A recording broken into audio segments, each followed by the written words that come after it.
Hi, I'm Gregor and I'm back with a refactoring tutorial. This time we're looking into framework dependencies. In my code I have a library service, and the library service has a create book method. And it just creates books. And it is protected using the pre-authorize annotation coming from the Spring Security framework. It reads nicely, but it has the problem that it is not very testable. I cannot really easily unit test this method without bootstrapping the whole thing with the framework, which is rather slow. I would rather unit test my model without the framework and have a fast feedback for my refactorings in my model. So how do I get rid of this annotation? So let me first unwrap the magic of this annotation and show you what this is really doing. So what this is really doing is it is grabbing from the security context holder, from the context, the current authentication object. This says who is authenticated, what is the user, what is his principal, what roles does he have.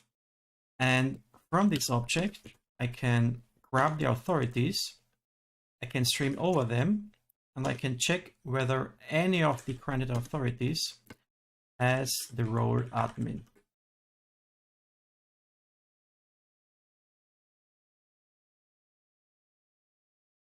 And the result of this is whether the user is an admin or not. And then the annotation is checking if the user is not an admin, throw a new access denied exception. User not an admin.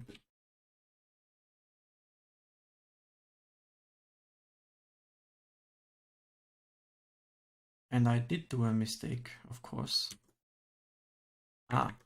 So here I have missing the get authority method.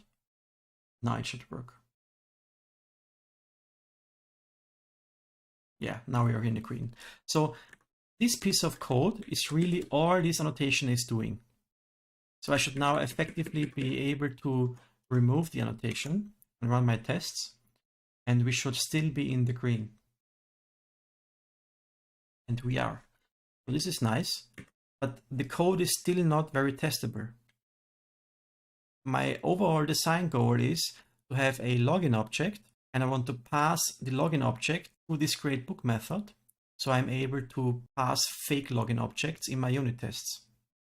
So for this reason, I will now extract this as a method, and I will call this method assert user is admin, because this is really what the method is doing. And I will move this method into a new delegate class. I will extract a delegate class called login.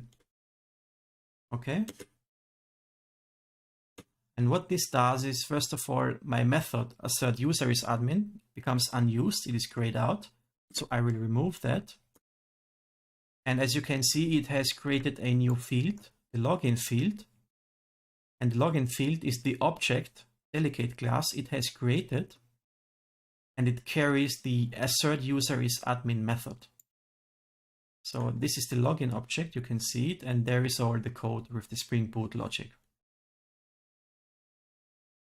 But I really don't need the field at all. I would rather have this login object passed as a parameter. So I will inline the field,